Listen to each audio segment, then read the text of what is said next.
Hearing only two clear cracking sounds, the 3-ton Rolls-Royce directly broke Onitsuka Ryuji's arms.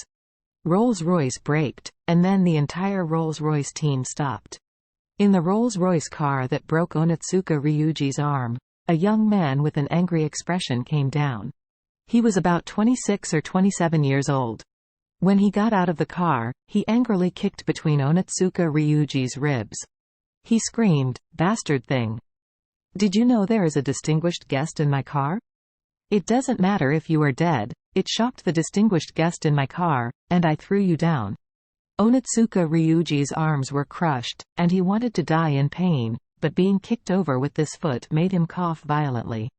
However, he raised his head weakly and saw the man kicking him. He was so frightened that he cried and said, Mr. Takahashi, I didn't deliberately hit you. I was caught by the man behind. Chasing and rushing to escape, only then fell under your wheels, please forgive me." The young man who walked down from the Rolls-Royce is the eldest master of the Takahashi family, Eiki. He had just picked up Jufei and Ziyu from Narita Airport and was about to escort them to the Amman Hotel where they were staying. But he didn't expect something like this to happen on the road. Moreover, Jufei and Ziyu were in the same car with him.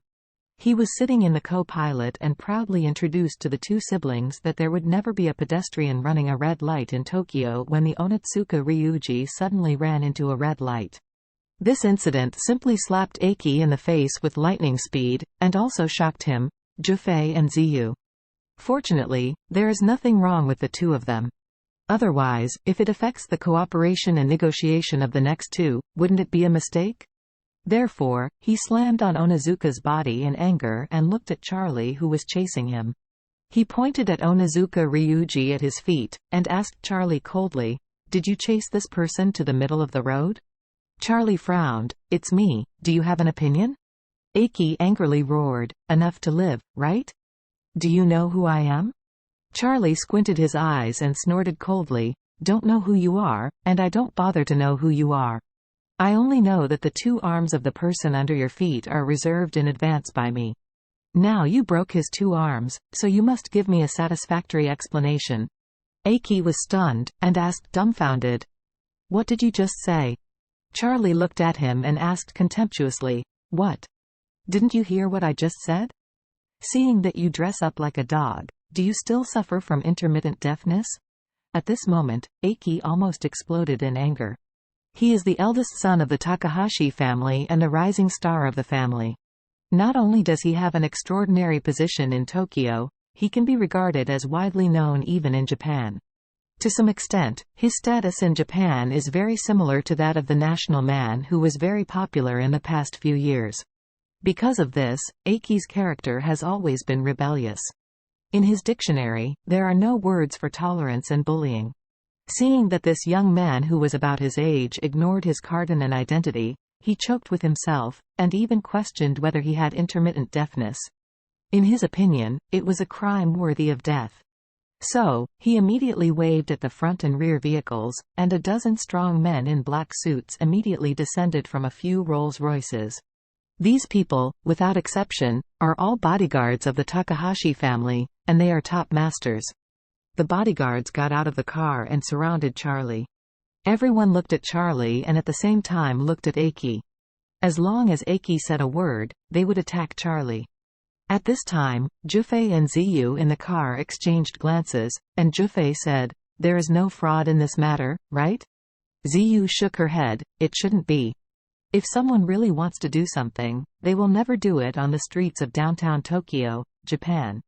Isn't the viaduct from the airport to the city more suitable than here?" Jufei relaxed, smiled, and said, "He must have a hard time hanging on his face. Just after he said that no one ran the red light, he bumped into one." After that, Jufei raised his eyebrows at Ziyu again. "I feel that Eiki seems to be a little bit interesting to you. This kid is also very handsome. There are 5 people. Would you like to consider it?" Ziyu said firmly, "I would never consider Japanese men." "Why?" Jufei said, "Japanese men are at least similar to Chinese men, with less body hair and no body odor. If you changed to men from Europe, America, Latin America, and Africa, that would be indescribable. Ziyu curled her lips. Don't say I haven't thought about falling in love now. Even if I fall in love, I must find a pure Chinese. Zhufei asked again, why? Ziyu said indifferently, when two people get along, they have the same culture, the same tradition, the same habits, and the same cognition. It will save a lot of worry. If I tell my boyfriend, I want to go to Dunhuang to have a look at Mogao Grottos, he replied to me, where is Dunhuang? What is Mogao Grottos? I can slap him to death. Zhufei laughed. My dear sister, don't have such a strong character. Is it okay to beat your boyfriend at every turn in the future? Ziyu said, I'm just making an analogy with you to let you know that Chinese men and Chinese women are the best combination, so you should never blindly pursue any foreign love in the future. Zhufei sighed and didn't want to continue talking about this topic. Instead, he looked out the window and saw that Charlie was surrounded by so many bodyguards, and his expression was not scared at all. He couldn't help but smile. This Japanese guy, he is kind, surrounded by so many bodyguards, I'm not afraid at all. Ziyu nodded and hummed, maybe your brain is not so good? Zhufei smiled and said, don't say it, this Japanese guy is pretty handsome. Ziyu smacked his lips. Pray that he won't be beaten and disfigured by Aki Takahashi later. Zhufei helplessly, why is your mouth so poisonous?